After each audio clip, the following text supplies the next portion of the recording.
हाय, hello. नवीन असाल तर like करा, आपल्या चॅनलला सबस्क्राईब करा आणि नोटिफिकेशन बेलवर नक्की क्लिक करा. तर सर्वांना नमस्कार. रॉयल शेतकरी भाग 166 मराठी कथा. सुरेखाचे ते विषारी शब्द पल्लवीच्या काळजाला आरपार छेदून गेले होते. वांझोटी पल्लवी, अधुरं घर हे शब्द तिच्या डोक्यात एखाद्या भुंग्यासारखे वाजत होते. स्वतःला सावरण्याची ताकद आता पल्लवीमध्ये उरली नव्हती. हातातला लंच बॉक्स तिथल्या तिथेच तसाच टाकून डोळ्यातून अश्रू घेऊन ती हॉस्पिटलच्या मागच्या दारातून बाहेर पडली. ती रस्त्याने वेड्यासारखी धावत सुटली.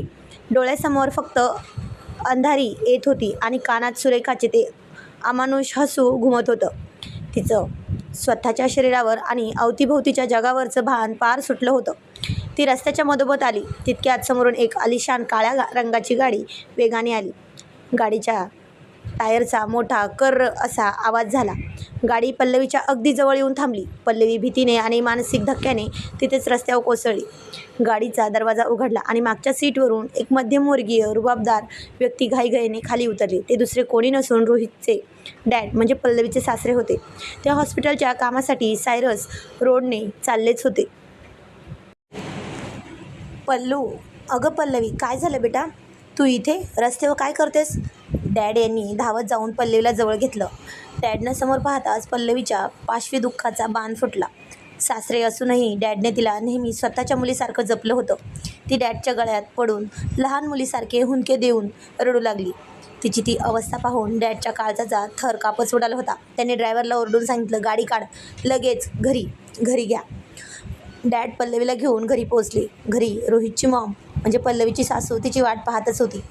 पल्लवीला अशा अवस्थेत रडताना पाहून मॉमही घाबरल्या. पल्लवी काहीच बोलत नव्हती. ती फक्त सोफ्यावर बसून मम्मीला घट्ट बिलगून रडत होती. तिचे डोळे सुजले होते. त्या म्हणाल्या, पल्लू, काय झालं बेटा? रोहितसोबत काही वाद झालाय का? हॉस्पिटलमध्ये काही झालं का? मॉमने तिच्या डोक्यावरून हात फिरवत काळजीने विचारलं. पल्लवीने कसाबसा स्वतःचा आवाज गोळा केला. तिला आता त्या घरात राहणं असह्य होत होतं, जिथे पाळणा हलत नाहीये. ती डॅड आणि मॉमचा हात पकडून रडत म्हणली, डॅड, मॉम, मला काही दिवस माहेरी जायचं आहे. जाऊ का? प्लीज, मला काही विचारू नका. मला तिथेच सोडा. पल्लवीच्या स्वरातील ती असह्यता आणि दुःख पाहून डॅड मम्मीला तिची काळजी वाटू लागली. त्यांनी तिला जास्त प्रश्न विचारून त्रास दिलाच नाही आणि डॅड स्वतः गाडी घेऊन तिला तिच्या माहेरी सोडवायला आले. दुसरीकडे हॉस्पिटलमध्ये रोहितच्या मनात सतत धाकधूक होत होती.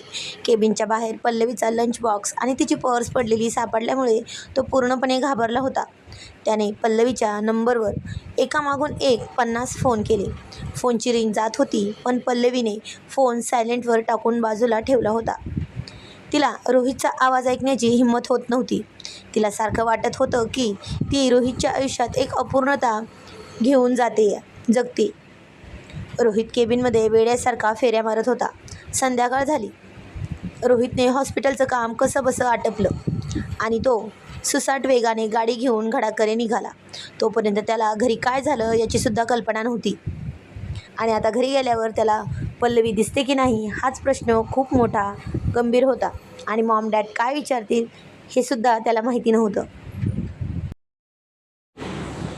काही वेळाने डॉक्टर रोहित घरी पोहोचला. तेव्हा घरात डॅड आणि मम्मी काळजीने बसले होते. घरात पल्लवी कुठेच नव्हती. रोहितने व्याकुळ होऊन विचारलं, डॅड, पल्लवी कुठे आहे? ती हॉस्पिटलमध्ये आली होती आणि अचानक गायब झाली. तिचा फोनही लागत नाहीये.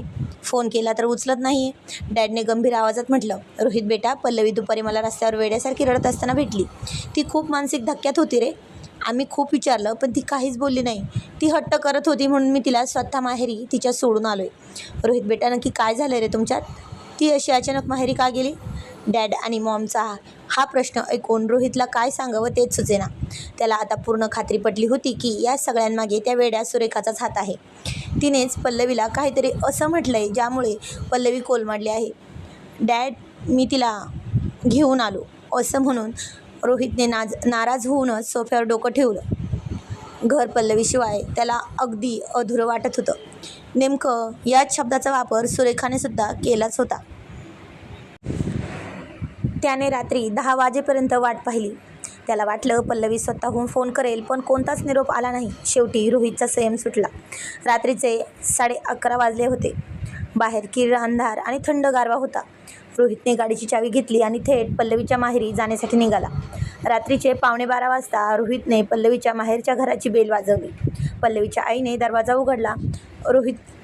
रोहितचा तो व्याकुळ चेहरा पाहून त्यांनी त्याला आत घेतलं. डॉक्टर रोहित या वेळेला, त्यांनी विचारलं. आई, मला पल्लवीला भेटायचं आहे प्लीज. रोहितचा आवाज कातर झाला होता. त्यांनी सुस्कारा सोडला आणि वरच्या खोलीकडे बोट दाखवलं. डॉक्टर रोहित हळुवार पावलांनी पल्लवीच्या खोलीत गेला. खोलीत मंद प्रकाश होता. पल्लवी खिडकीपाशी बसून बाहेर अंधारात पाहत होती. तिचे केस विखुरलेले होते आणि डोळ्यात अजूनही अश्रू वाहत होते. रोहितने हळूच मागे जाऊन तिच्या खांद्यावर हात ठेवला आणि म्हणाला, पल्लू बेबी. त्या ओळखीच्या स्पर्शाने पल्लवी दचकली. तिने मागे वळून पाहिलं. समोर डॉक्टर रोहितला पाहून तिच्या मनात पुन्हा तेच सुरेखाचे शब्द गुंजले. ती मागे सरकली आणि म्हणाली, तुम्ही इथे या वेळेला का आलात डॉक्टर रोहित? जा इथून. डॉक्टर रोहित म्हणाला, पल्लू बेबी काय झाले? तू डॅडना रस्त्यात भेटलीस, अशी रडत माहेरी का आलीस?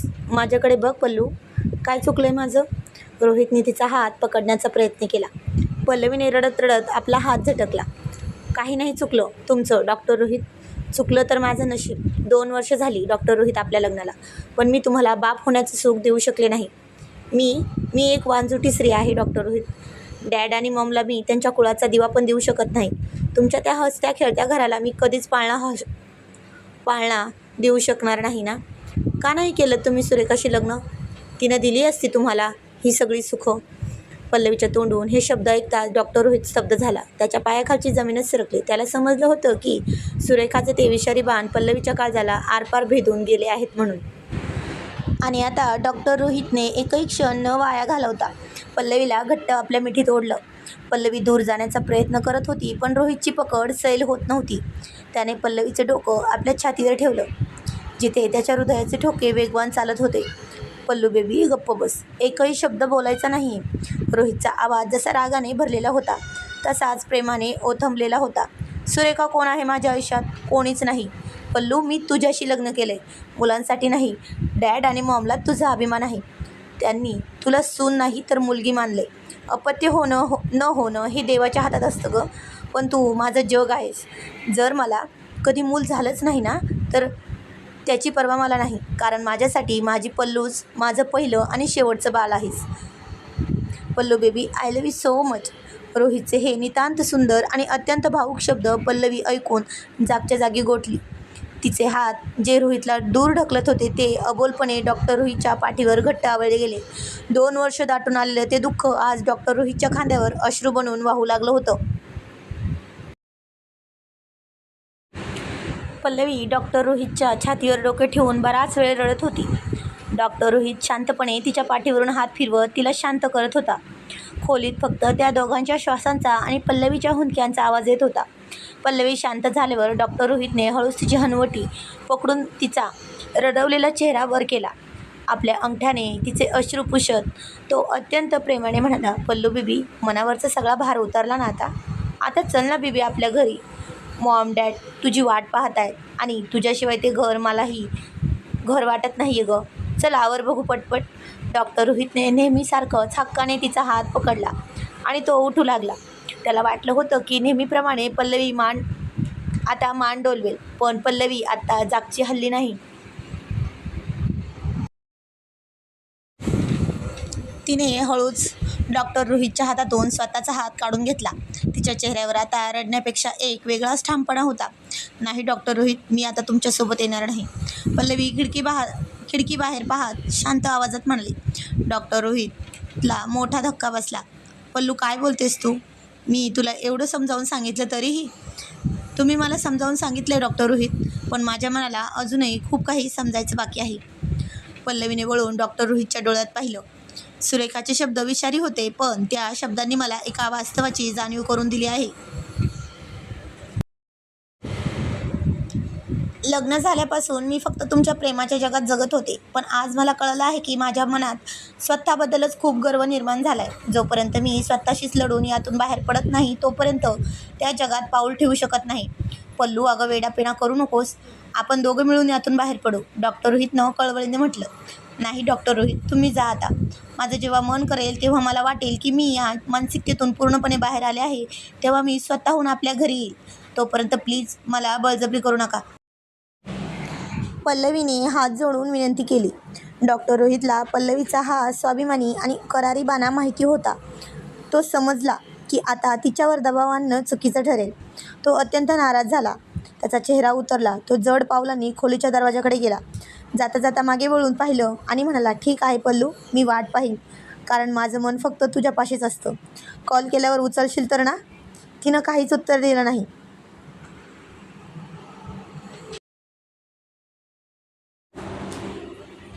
डॉक्टर रोहित रात्री 12:30 वाजता त्या घरातून बाहेर पडला. त्याचा चेहरा पूर्णपणे खिन्न झाला होता. पण हे सगळं इथंच संपत नव्हतं. डॉक्टर रोहित पल्लवीच्या घरातून बाहेर पडून आपल्या गाडीपाशी आला. त्याने गाडी स्टार्ट केली आणि तो रस्त्याने निघाला. रात्रीचा 1:30 वाजला होता. रस्ते पूर्णपणे ओस पडले होते. डॉक्टर रोहितचं लक्ष गाडी चालवण्यापेक्षा पल्लवीच्या विचारांमध्ये जास्त होतं. तितक्यात मागून एक भरधाव वेगाने येणाऱ्या स्पोर्ट कारने डॉक्टर रोहितच्या गाडीला ओव्हरटेक केला आणि थेट गाडीच्या समोर आणून आपली कार आडवी मारली. डॉक्टर रोहितने अचानक जोरात ब्रेक मारला. कर्र करून. कर्र असा भयानक आवाज झाला. डॉक्टर रोहितची गाडी थोडक्यात बचावली. कोण आहे हा मूर्ख? डॉक्टर रोहित रागाने गाडीचा दरवाजा उघडून खाली उतरला. त्या समोरच्या कारचा दरवाजा उघडला. हाय हिल्सचा आवाज करत, हातात महागडा फोन फिरवत कारमधून बाहेर पडली. ती होती सुरेखा. तिच्या चेहऱ्यावर एक विकृत आणि वेडं हसू होतं. रात्रीच्या त्या अंधारात तिचे डोळे एखाद्या नागिनीसारखे चमकत होते. Surprise doctor Rohit.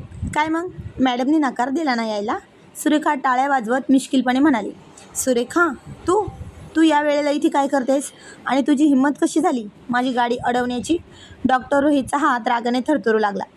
Surekha doctor रोहितच्या अगदी जवळ आली. तिने डॉक्टर रोहितच्या शर्टची कॉलर हलकेच पकडली आणि म्हणाली, मी म्हटलं होतं ना डॉक्टर रोहित, काही गोष्टी आपल्या हातात नसतात. पल्लवी कधीच तुझ्या घरी परतणार नाही, कारण तिचा स्वाभिमान आता आडवा आलाय. आता तरी समज, ती वांझोटी पल्लवी तुझ्या आयुष्यात फक्त दुःख देऊ शकते, कुलदीपक नाही. अजूनही वेळ गेलेली नाही डॉक्टर रोहित. सोडून दे तिला आणि स्वीकार कर माझ्या बाबांची सगळी प्रॉपर्टी, हे हॉस्पिटल आणि माझं रूम, सगळं तुझं होईल. Choice yours.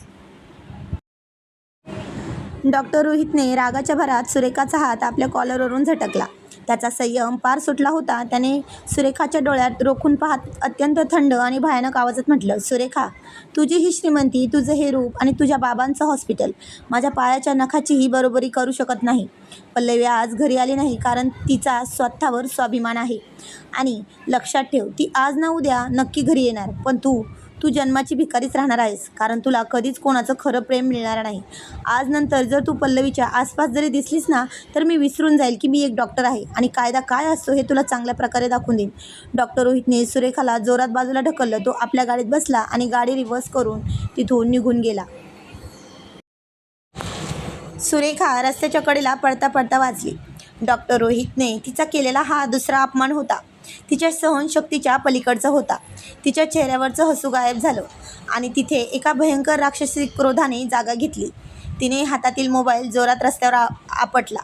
त्याचे तुकडे तुकडे झाले. ती वेड्यासारखी ओरडली, रोहित, तू पुन्हा एकदा त्या पल्लवीसाठी माझा अपमान केलास. आता बघ मी काय करते.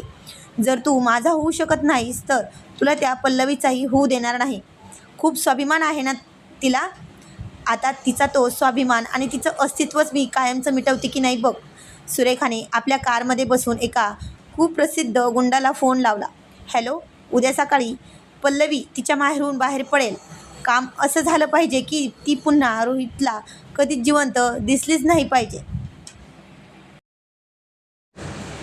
सुरेखाने पल्लवीचा काटा काढण्यासाठी गुंडांना सुपारी दिली. पण म्हणतात ना, देवतारी त्याला कोण मारी. दुसऱ्या दिवशी काय वाढून ठेवलं होतं याची कल्पना कोणालाच नव्हती. दिवस उलटत गेले. तब्बल 15 दिवस झाले होते. पल्लवी माहेर होऊन परतलीच नव्हती. ती हॉस्पिटलमध्येही फिरकली नव्हती. डॉक्टर रोहित दररोज पल्लवीच्या आठवणी झुरत होता, पण तिचा स्वाभिमानाचा आदर करून तो तिला बळजबरी करत नव्हता. डॅड आणि मम्मी देखील पल्लवीची खूप आठवण काढत होते. अखेर तो दिवस उजाडला ज्या दिवसाची डॉक्टर रोहितला आतुरतेने वाट पाहिली होती. पल्लवीचा वाढदिवस. डॉक्टर रोहितच्या मनात एक जबरदस्त कल्पना आली. त्याने विचार केला, पल्लू स्वतःहून येत नाहीये ना, मग मीच तिच्यासाठी असं काहीतरी करेन ज्यामुळे तिच्या मनातला सर्व गर्व एका झटक्यात दूर होईल. डॉक्टर रोहितने कोणालाही, अगदी पल्लवीलाही काही न सांगता एक मोठं सरप्राईज प्लॅन केलं. त्याने त्याचे आणि पल्लवीचे सगळे जवळचे मित्रमैत्रिणी, हॉस्पिटलचा काही खास स्टाफ आणि पल्लवीला जीवापाड जपणारे तिचे सासू-सासरे म्हणजे मॉम डॅडला, या सर्वांना एकत्र केलं. डॉक्टर रोहितने पल्लवीच्या आवडीचा एक सुंदर मोठा केक आणि फुलांचे गुच्छ गाडीत ठेवले. चला मॉम, चला डॅड, आज आपल्या पल्लूचा वाढदिवस तिच्याच माहेरी जाऊन दणक्यात साजरा करायचा. डॉक्टर रोहितने उत्साहाने गाडीची चावी फिरवत म्हटलं. डॅड आणि मॉमच्या चेहऱ्यावरील आनंद आपल्या लाडक्या सुनेला भेटण्याचा ओसांडून वाहत होता. सगळ्यांचा गाड्यांचा ताफा पल्लवीच्या माहेरी जाण्यासाठी निघाला. पण दुसरीकडे काळोखाचे सावट पल्लवीच्या अगदी जवळ पोहोचले होते. सुरेखाचे गुंड पल्लवीच्या माहेरच्या घराबाहेर 2 दिवसांपासून पाळत ठेवून होते. नेमका आज पल्लवीचा वाढदिवस असल्यामुळे तिच्या आईने तिला जवळच्याच एका मंदिरात देवाच्या दर्शनासाठी पाठवायचे असं ठरवलं होतं. सकाळी 10:30 वाजता पल्लवी पिवळ्या रंगाची साडी नेसून डोक्यात गजरा माळून घरातून बाहेर पडली. तिचे रूप अगदी खुलून दिसत होतं, पण चेहऱ्यावर अजूनही एक उदासी होती. ती रस्त्याने मंदिराच्या दिशेने चालू लागली. दूर उभ्या असलेल्या एका पांढऱ्या रंगाच्या कारमध्ये ते गुंड बसले होते. त्यांचा म्होरक्याने फोनवर बोलत होता. मॅडम, शिकार बाहेर पडली आहे. पिवळ्या रंगाची साडी नेसली आहे. रस्ता एकदम अगदी मोकळा आहे. आता ही पल्लवी पुन्हा कधीच डॉक्टर रोहितच्या आयुष्यात परतणार नाही. तिकडून सुरेखाचा अमानुष आवाज आला. फिनिश हर. मला आज संध्याकाळपर्यंत ती या जगात नसलेली पाहिजे. गुंडांनी गाडीचा गिअर टाकला. गाडीचा स्पीड वाढला. पल्लवी रस्त्याच्या एका कडेने चालत होती. तिचे लक्ष नव्हते. ती कार अगदी वेगाने पल्लवीच्या दिशेने झेपावली. गुंडांचा प्लॅन तिला जोरात धडक देऊन अपघाताचे रूप देण्याचा होता. कार पल्लवीच्या अगदी काही मीटर अंतरावर आली. तितक्यात अगदी त्याच सेकंदाला डॉक्टर रोहितच्या गाड्यांचा ताफा त्या चौकात पोहोचलाच होता. डॉक्टर रोहित ड्रायव्हिंग करत असताना अचानक समोर त्याची नजर चालणाऱ्या त्या पिवळ्या साडीतील मुलीवर पडली. पल्लू? डॉक्टर रोहितने ओरडून ओळखलं, पण त्या दुसऱ्या क्षणी त्याचे डोळे भीतीने मोठे झाले. एक कार अत्यंत वेगाने पल्लवीच्या अंगावर धावून येत होती. पल्लवी, बाजूला हो. डॉक्टर रोहितने गाडीची काच खाली करून जीवाच्या आकांताने किंचाळलं. डॉक्टर रोहितचा तो ओळखीचा आवाज ऐकून पल्लवीने दचकून मागे पाहिलं. समोर मृत्यू वेगाने तिच्याकडेच येत होता. भीतीने तिचे पाय जमिनीवरच खिळले. डॉक्टर रोहितने एक सेकंदाचाही विचार न करता आपल्या गाडीचा एक्सिलेटर पूर्ण दाबला आणि स्वतःची गाडी पल्लवीच्या आणि गुंडांच्या कारच्या मध्ये आणली. भयानक मोठा आवाज झाला. धाडकन. गुंडांच्या कारने डॉक्टर रोहितच्या गाडीला बाजूने जोरात धडक दिली. डॉक्टर रोहितच्या गाडीचा पुढचा भाग चकनाचूर झाला. धक्क्याच्या जोराने डॉक्टर रोहितचे डोके स्टेअरिंगवर आदळले आणि तो रक्ताने माखला. धडक देऊन गुंड घाबरले. आपला प्लॅन फसला आहे हे पाहून त्यांनी गाडी रिव्हर्स घेतली आणि तिथून पळ काढला. रोहित. पल्लवीने जोरात किंचाळी ठोकली. तिच्या हातातील पूजेची थाळी खाली पडली होती. तर आजचा भाग कसा वाटला ते कमेंटमध्ये नक्की सांगायचं आहे. जाणून घेऊया पुढील कहाणी पुढील भागामध्ये. तोपर्यंत धन्यवाद. Thank you for watching.